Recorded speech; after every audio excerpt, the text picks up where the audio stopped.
Hello everyone, मेरा नाम गौरव है और आज हम डिस्कस करेंगे कि जो इलेक्ट्रोमैग्नेटिज्म में 12th में जो फिजिक्स के जो फंडामेंटल 4 लॉज होते हैं, Gauss law in electrostatics, Gauss law in magnetostatics, Faraday law और एम्पियर्स लॉ, इनका फिजिकल मतलब क्या होता है और ये क्या सिग्निफाई करते हैं। तो आइए बात करते हैं गॉस लॉ इन इलेक्ट्रोस्टैटिक्स की। इलेक्ट्रोस्टैटिक्स फिजिक्स की वो ब्रांच होती है जहां पर हम स्टैटिक चार्ज को स्टडी करते हैं। स्टैटिक चार्ज का मतलब है रुका हुआ चार्ज, रखा हुआ चार्ज जो चल नहीं रहा है। तो अब ये जो हम सरफेस इंटीग्रल ले रहे हैं, सरफेस इंटीग्रल का मतलब होता है कि मान लो ये बोर्ड है हमारा, इस बोर्ड का एक बहुत छोटा सा एलिमेंट, मैंने ये कोई छोटा सा एलिमेंट ds मान लिया। अब इस ds एलिमेंट की पे मैं डायरेक्शन लगा रहा हूँ, इस डायरेक्शन का मतलब होता है सरफेस से बाहर की तरफ। तो अब उसका हम इलेक्ट्रिक फील्ड के साथ जब डॉट प्रोडक्ट लेते हैं तो हमको टोटल फ्लक्स मिलता है, क्योंकि इस सरफेस से कितना इलेक्ट्रिक फील्ड गुजर रहा है। अगर हमें पूरे से निकालना है तो हम उसे इंटीग्रेट कर देते हैं। ये जो लॉ है ये हमें ये बताता है कि अगर चार्ज है तो ही इलेक्ट्रिक फ्लक्स होगा, यानी कि इलेक्ट्रिक फील्ड होगा। अगर चार्ज की वैल्यू जीरो है तो ई की वैल्यू भी जीरो होगी, या ये कह सकते हैं कि स्टैटिक चार्ज जो है वो इलेक्ट्रिक फील्ड पैदा करता है। अब ये एप्सिलॉन नॉट क्या होता है? एप्सिलॉन नॉट होता है कि वैक्यूम की परमिटिविटी। तो अब वैक्यूम की परमिटिविटी का मतलब ये है कि वैक्यूम में इलेक्ट्रिक फील्ड कितना अपने आप को स्प्रेड कर सकता है, कितना उसकी कैपेबिलिटी कितनी है, वो कितना फैल सकता है, अपना कितना उसमें एंटर हो सकता है। तो ये मीडियम की भी होती है जिसे हम एप्सिलॉन बोलते हैं। तो जब मीडियम की जो परमिटिविटी होती है, जैसे पानी हो गया, तो पानी में कोई चार्ज रखा है तो उसका जो इलेक्ट्रिक फील्ड है वो पानी में कितना स्प्रेड हो सकता है, तो कितने उसकी कैपेबिलिटी है, तो उस बेस पे हम बताते हैं कि ये मीडियम की परमिटिविटी है। तो अब ये जो फ्लक्स या इलेक्ट्रिक फील्ड है इस चार्ज के डायरेक्टली प्रोपोर्शनल होता है। तो ये गॉस के लॉ का फिजिकल सिग्निफिकेंस है। जो हमारा मैग्नेटोस्टैटिक्स में जो गॉस का लॉ है वो ये है कि जो हमारा मैग्नेटिक फ्लक्स है, देखो ई डॉट डी एस होता है इलेक्ट्रिक फ्लक्स, किसी सरफेस से परपेंडिकुलरली गुजरने वाली इलेक्ट्रिक फील्ड लाइंस के नंबर को हम इलेक्ट्रिक फ्लक्स कहते हैं। ऐसे ही किसी सरफेस से गुजरने वाली मैग्नेटिक फील्ड लाइंस परपेंडिकुलरली के नंबर को हम मैग्नेटिक फ्लक्स कहते हैं। तो ये जो होता है ये हमारा मैग्नेटिक फ्लक्स होता है। तो अब इसका अगर आप फिजिकल सिग्निफिकेंस ये होता है कि मोनोपोल है, वो एग्जिस्ट नहीं करता है। जैसे हमारे ये पास नॉर्थ पोल है, ये साउथ पोल है। अब जो इलेक्ट्रिक फील्ड लाइंस होती है वो क्या होती हैं कि पॉजिटिव से निकल के नेगेटिव पे जाके टर्मिनेट हो जाती है, ये नेगेटिव से पॉजिटिव पे वापस नहीं आती। लेकिन ये लाइंस क्या करती है, नॉर्थ से निकलेंगी साउथ में जाएंगी और साउथ से निकल के फिर नॉर्थ में आकर के एक क्लोज लूप बनाती है। तो जब क्लोज लूप बनाती है तो इन लाइंस का ना तो कहीं पे गेन होता है, जैसे मान लो ये सर्कल है, ये लाइन क्या होती है, कंटिन्यूअस होती है। जैसे ये सर्कल है तो अब इस सर्कल में अगर ये ठीक से बना हुआ है तो आप नहीं बता सकते इसमें कि ये कहाँ से स्टार्ट हो रहा है या कहाँ पे खत्म हो रहा है। तो ऐसे ही ये कंटिन्यूअस है। तो अब जब ऐसे ही जो मैग्नेटिक फील्ड लाइन है क्लोज लूप है इसलिए कंटिन्यूअस है। अब मैग्नेटिक फील्ड लाइंस भी एक क्लोज लूप बनाती है और ये जो लूप होता है ये कंटिन्यूअस होता है। तो ये कभी ब्रेक नहीं होती है, मतलब जैसे नॉर्थ से निकली साउथ पे जाके गायब हो गई, ऐसा नहीं है, साउथ से फिर नॉर्थ पे आती है। तो अब जब आप इस मैग्नेट को तोड़ दोगे बीच में से तो ये हमारा दो मैग्नेट बन गए, मान लो ये नॉर्थ है ये साउथ है। तो अब जो लाइन नॉर्थ से निकल रही है वो दूसरे मैग्नेट में जाएगी, तो अब जब उसे जाना पड़ेगा तो वो यहाँ पे ऑटोमेटिक वो साउथ पोल क्रिएट कर लेगी, क्योंकि उसे क्लोज लूप बनाना है इसलिए उसे यहाँ पे एंटर होना पड़ेगा। अब यहाँ पे ये साउथ पोल है, यहाँ पे जब ये एंटर होगी तो ये ऑटोमेटिक जब एंटर होगी तो कहीं से तो आएगी, और जहां से भी आएगी उसको हम बोलते हैं नॉर्थ पोल। तो ये यहाँ से निकल करके ये अपना क्लोज लूप बनाएगी, इसलिए ये जो नॉर्थ और साउथ पोल है इनकी दोस्ती बहुत पक्की होती है, परमानेंट होती है, और इसलिए हम इनको कहते हैं इमोर्टल फ्रेंड्स। ये मेरा वर्ड है, तो ये अपने पक्के दोस्त हैं। तो इनकी दोस्ती कोई भी कितने भी मैग्नेट को बीच में से तोड़ लो ये क्रिएट होते जाते हैं, ये इनकी दोस्ती बहुत पक्की होती है। ये लॉ हमें यही बताता है कि जो मैग्नेटिक मोनोपोल है वो एग्जिस्ट नहीं करता है, हमेशा दो पोल एग्जिस्ट करता है। सिंगल चार्ज एग्जिस्ट करता है, अगर ये भी जीरो होता, ये इलेक्ट्रिक फ्लक्स भी जीरो होता, तो ये क्या करती, पॉजिटिव से निकल के नेगेटिव पे जाती, फिर नेगेटिव से आती, लेकिन ऐसा होता नहीं है। सिंगल चार्ज एग्जिस्ट करता है, इलेक्ट्रॉन एग्जिस्ट करता है, लेकिन नॉर्थ पोल एग्जिस्ट नहीं करता है अकेला। तो इससे क्या पता चलता है कि इलेक्ट्रॉन का एग्जिस्टेंस है, सिंगल चार्ज का एग्जिस्टेंस है, लेकिन सिंगल पोल का एग्जिस्टेंस नहीं है। अब तक की फिजिक्स जो अब तक का जो है, जो मैक्सवेल ने कहा था, वो यही है, भविष्य का कुछ नहीं पता। ये जो होता है हमारा फैराडे लॉ होता है। फैराडे लॉ में हम ये पढ़ते हैं कि जो इंड्यूस्ड ईएमएफ होता है, इंड्यूस्ड इलेक्ट्रोमोटिव फोर्स जो होता है, वो हमारा चेंज इन मैग्नेटिक फील्ड के बराबर होता है। मतलब जब मैग्नेटिक फील्ड टाइम के साथ वेरी करता है तो हमें इंड्यूस्ड ईएमएफ मिलता है, इलेक्ट्रोमोटिव फोर्स मिलता है। इससे यह पता चलता है कि जब बी, इसको आप ऐसे भी लिख सकते हो, देखो राइट आरएचएस को लिख रहा हूँ मैं, surface integral of del B by del t dot d s. तो ये क्या है, टाइम वेरिंग मैग्नेटिक फील्ड, जो टाइम के साथ मैग्नेटिक फील्ड वेरी कर रहा है।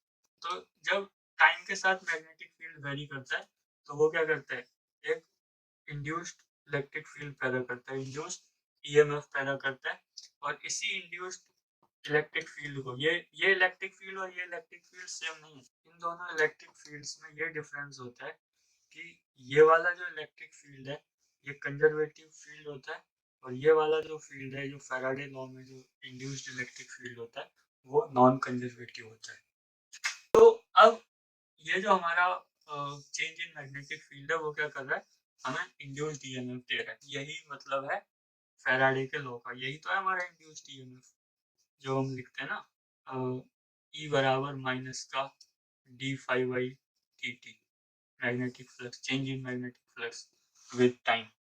तो अब ये माइनस तो ये बताता है कि लेंज लॉ के हिसाब से कि ये जो इंड्यूस्ड ईएमएफ है ये उसी रीजन का अपोज करता है जिस वजह से ये पैदा हो रहा होता है।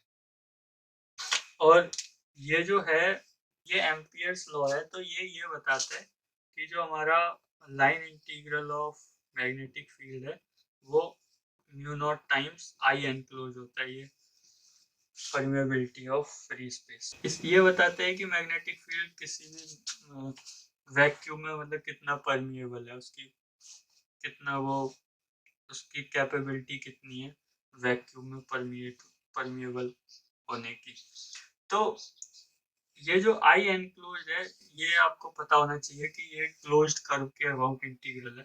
तो अब जैसे, तो इसका मतलब ये है कि ये जो आई एनक्लोज्ड होता है ये हमारा किसी भी क्लोज्ड कर्व में करंट्स के बराबर होता है। जैसे ये कर्व है सी, तो इसमें जितने भी करंट्स होंगे, जैसे I1 और ये तुम्हारा I2 और ये इधर I3 और इधर मान लो I4 है, तो ये जो मैग्नेटिक फील्ड होगा ये इन चारों करंट्स की वजह से होगा। लेकिन आई एनक्लोज्ड जो होगा वो होगा mu naught times I1 minus I2 plus I3। यहाँ पे I4 नहीं आएगा क्योंकि ये कर्व से बाहर है, लेकिन मैग्नेटिक फील्ड चारों की वजह से होगा। और अब मैक्सवेल ने क्या किया था, एक इम्पोर्टेंट डिस्कवरी की थी कि इनको मैक्सवेल की इक्वेशंस भी बोलते हैं। तो जब उन्होंने, जैसे ये यहाँ पर हमारा डिस्प्लेसमेंट करंट का उन्होंने कॉन्सेप्ट दिया था इसमें अमेंडमेंट करके एम्पियर्स लॉ में, वो क्या अमेंडमेंट थी वो मैं अभी आपसे डिस्कस कर रहा हूँ। कि जैसे मान लो ये हमारी बैटरी है, अब जब बैटरी है तो यहाँ पे ये करंट फ्लो करेगी, मान लो ये हमारा करंट जा रहा है। अब जब जो चार्ज की वजह से जो नॉर्मल करंट होता है उसको बोलते हैं कंडक्शन करंट। अब क्योंकि चार्ज को एग्जिस्ट करने के लिए मास की जरूरत होती है। अब मान लो ये कैपेसिटर है, कैपेसिटर की प्लेट्स के बीच में मान लो हमने वैक्यूम क्रिएट कर दिया, ठीक है। अब जब हम वैक्यूम क्रिएट कर देंगे तो क्या होगा कि इस वैक्यूम में चार्ज तो होना नहीं चाहिए। अब यहाँ तो हम कहते हैं भाई कि यहाँ पे जो कंडक्शन करंट है वो चार्ज की वजह से है क्योंकि इलेक्ट्रॉन्स का फ्लो हो रहा है। अब यहाँ पे जब हम मैग्नेटिक नीडल को रखेंगे तो वो अपनी जगह से डिफ्लेक्ट हो जाएगी। यहाँ तो समझ में आता है, लेकिन मैक्सवेल ने क्या देखा था, जब उन्होंने यहाँ पर इन प्लेट्स के बीच में वैक्यूम में जब मैग्नेटिक नीडल रखी तो वो डिफ्लेक्ट हो गई। तो इससे क्या पता चला कि यहाँ पे एक मैग्नेटिक फील्ड है। अब उन्होंने नाम दिया कि ये जो मैग्नेटिक फील्ड है वो क्यों आ रहा है, क्योंकि यहाँ पे एक डिस्प्लेसमेंट करंट है। डिस्प्लेसमेंट करंट ये है कि यहाँ पे एक टाइम वेरिंग इलेक्ट्रिक फील्ड है, जो एक ऐसा इलेक्ट्रिक फील्ड जो टाइम के साथ चेंज हो रहा है, तो उसकी वजह से यहाँ पर मैग्नेटिक फील्ड पैदा हो रहा है। तो इसको उन्होंने नाम दिया टाइम वेरिंग इलेक्ट्रिक फील्ड। तो और जो उन्होंने डिस्प्लेसमेंट करंट की जो वैल्यू दी वो ये दी, क्योंकि ये क्या है, epsilon not times D by d t of E dot d S है ये। तो अब ये क्या है, इसको अगर आप अंदर ले जाओगे तो एप्सिलॉन नॉट, तो अब ये क्या है, ये हमारा इलेक्ट्रिक फील्ड है जो टाइम के साथ चेंज हो रहा है, तो ये इसी की वजह से डिस्प्लेसमेंट करंट पैदा होता है। अब उन्होंने क्या करा कि देखो, तो जब हमारे यहाँ पर करंट है तो ये अगर यही होता, मान लो ये होता म्यू नॉट आई सी होता, तो यहाँ पर तो समझ आता है कि आई सी की वैल्यू है नॉन जीरो है, इसलिए यहाँ पर मैग्नेटिक फील्ड है, तो बी भी क्या हो गया, नॉन जीरो हो गया। लेकिन यहाँ पर अंदर इसके वैक्यूम में तो यहाँ पे क्या होना चाहिए, इसके अंदर आई सी की वैल्यू जीरो होनी चाहिए, क्योंकि चार्ज फ्लो नहीं है। तो जब चार्ज का फ्लो नहीं है और आई सी की वैल्यू अगर हम जीरो कर देते हैं, आई सी नॉर्मल करंट होता है जो चार्ज फ्लो को बोलते हैं, तो जब जब आई सी जीरो हो गया तो बी भी जीरो हो जाना चाहिए। अगर आई जो है करंट जीरो है, वैक्यूम में करंट नहीं होना चाहिए क्योंकि चार्ज नहीं है। अब जब बी की वैल्यू जीरो होनी चाहिए, लेकिन यहाँ पे बी की वैल्यू नॉन जीरो है, मैग्नेटिक नीडल डिफ्लेक्ट हो रही है, तो जब बी की वैल्यू नॉन जीरो है तो नॉन जीरो कैसे करेंगे, तो उन्होंने क्या करा, एक टर्म ऐड कर दी इसमें आई सी प्लस आई डी। तो अब देखो, अगर कैपेसिटर में आई सी तो जीरो है, लेकिन क्या हो जाएगा फिर, म्यू नॉट आई डी हो जाएगा, तो बी फिर से नॉन जीरो हो गया। तो अब इसीलिए उन्होंने ये इसमें अमेंडमेंट की थी, उन्होंने डिस्प्लेसमेंट करंट की टर्म ऐड कर दी थी। तो इसी को हम बोलते हैं मैक्सवेल की फोर्थ इक्वेशन, या फिर एम्पियर्स का अमेंडेड लॉ।